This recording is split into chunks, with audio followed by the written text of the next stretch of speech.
It's actually initiated by the Treasury, not the Fed, but it involves operations between the Treasury and the Fed. And I mean, they could do a reset that doesn't involve going back on a gold standard. They can just they can increase the official dollar price of gold. And that's a mechanism where they would be able to get more money in their Treasury general accounts without associated increases in debt. And therefore, they could spend that into the economy without debt issuance. And so they could technically do a big, say, dollar devaluation relative to gold, and kind of reset a lot of debts. That's kind of one of the kind of the debt jubilee mechanisms that they technically have, although it'd be a huge political lever to pull. Did you know the US government has a secret weapon to reset the economy that could potentially devalue your savings overnight? Financial expert Lyn Alden reveals a startling mechanism. By increasing the official dollar price of gold, the Treasury can flood the economy with money without issuing new debt, triggering massive inflation. This strategic move could drastically reduce the value of the dollar, making your hard-earned savings and investments worth significantly less. Imagine waking up to find your financial security eroded, with prices skyrocketing and the cost of living soaring as the dollar's value plummets. Your purchasing power could be slashed, and the economic landscape could shift dramatically. The government's hidden lever to devalue the dollar might seem like a solution to national debt, but it could devastate your personal finances, leaving you scrambling to maintain your standard of living. People holding gold would benefit. That'd be kind of the biggest beneficiary. Most countries don't have an incentive to do that right now. So most countries, if you kind of poll political leaders, most of them would not find it in their favor to do that. It's also important to kind of talk about a couple different types of gold standards. So a true gold standard is generally like where the retail people using banks and stuff could redeem their currency for gold. So you have a lot of points of conversion to reinforce that gold peg, right? In over time, as when you kind of saw the transition from gold standard to fiat standard, their gold holdings as a percentage of their monetary base or as a percentage of their M2 kept decreasing.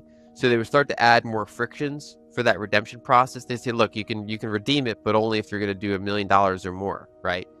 Or they say you can redeem it, but only if you're a foreign central bank. So actually, our own citizens are not really on a gold standard, but we're going to maintain this peg with international markets to kind of maintain the validity of this peg.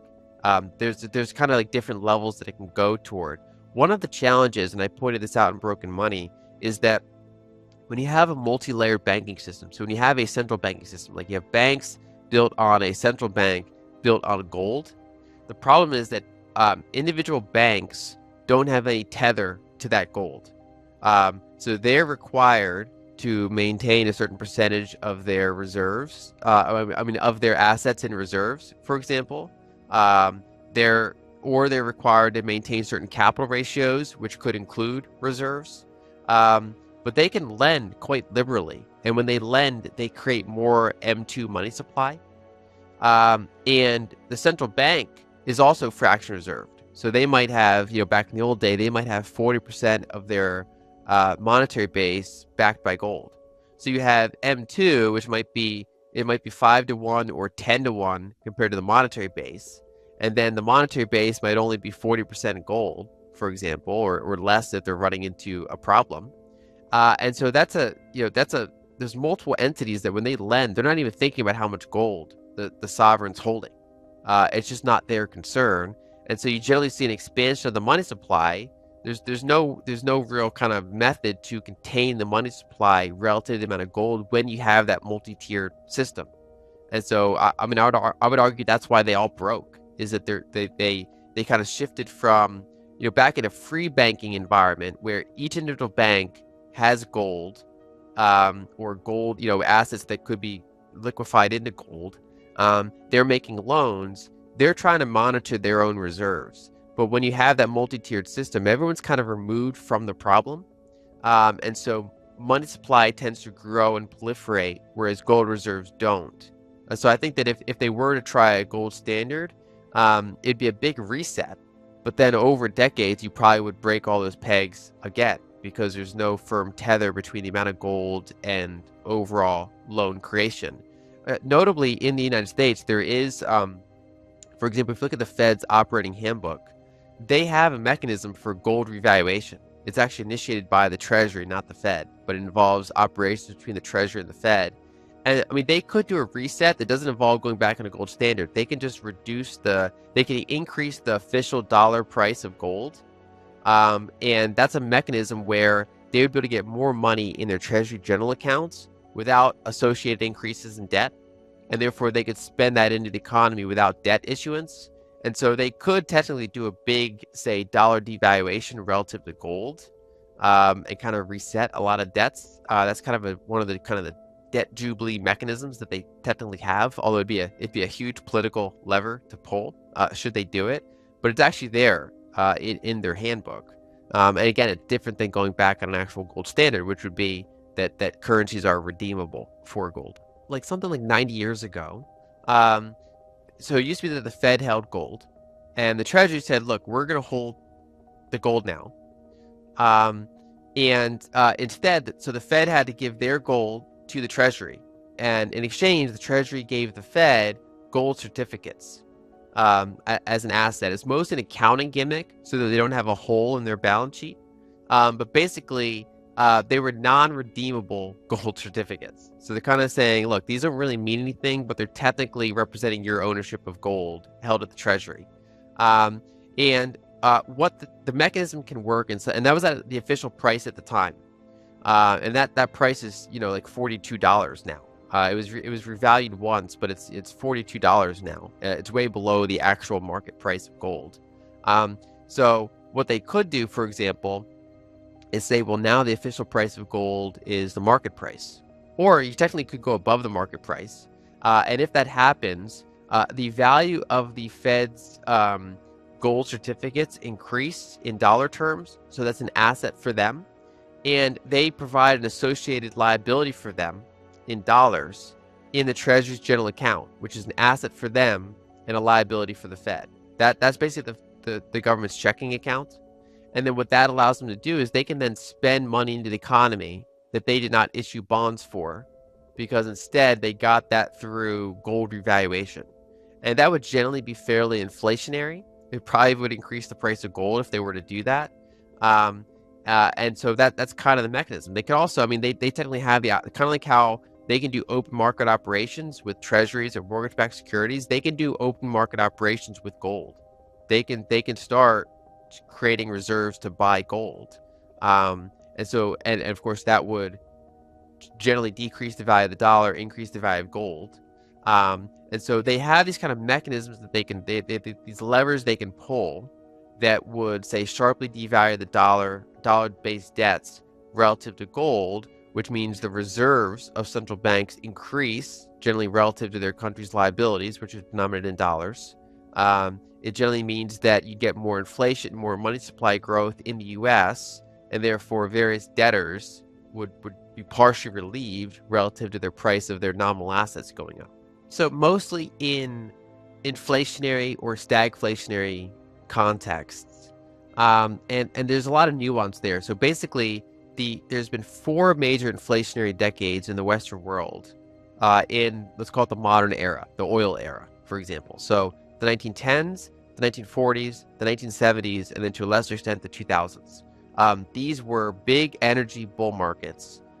They were elevated inflation compared to the decade before them, and generally just elevated inflation in general.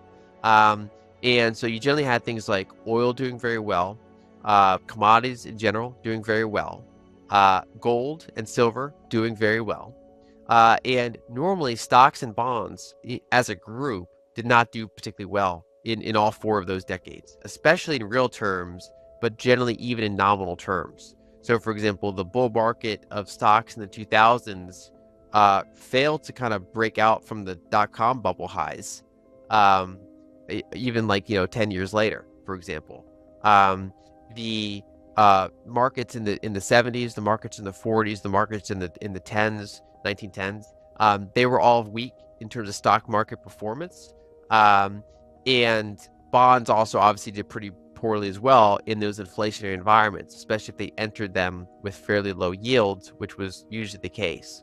And so during those decades where both stocks and bonds do poorly, the 60/40 portfolio is not very good. And instead, having some of those exposures to those commodity, energy, hard money assets historically would have been the diversifier you need in that decade if you wanted to have this kind of like passive rebalancing portfolio that is all weather. That's where those types of assets come in. For the commodity portion, commodities in general are not good performers. They tend to have like 2 bad decades and then 1 good decade and then 2 bad decades and 1 good decade. But that good decade tends to be the one where stocks and bonds have a bad decade. And so it's a useful diversifier in that sense.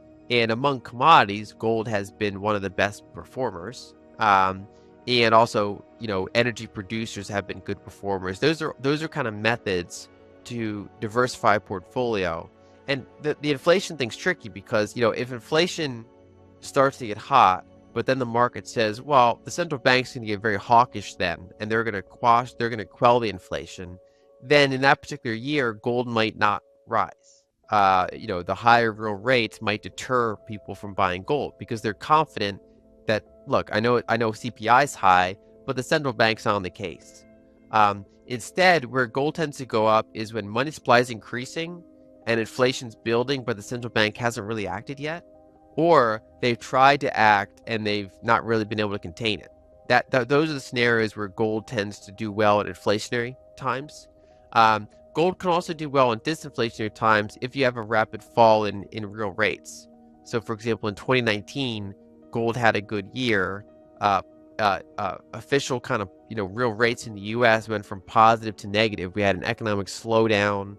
Stocks were kind of chopping along, and gold did fairly well. It was a useful diversifier in that environment. So there's a number of different contexts where gold does well, but the really big picture view is that gold and similar assets tend to do well in decades where neither stocks or bonds do, which is, basically the commodity capex cycle has run its course. There's more scarcity.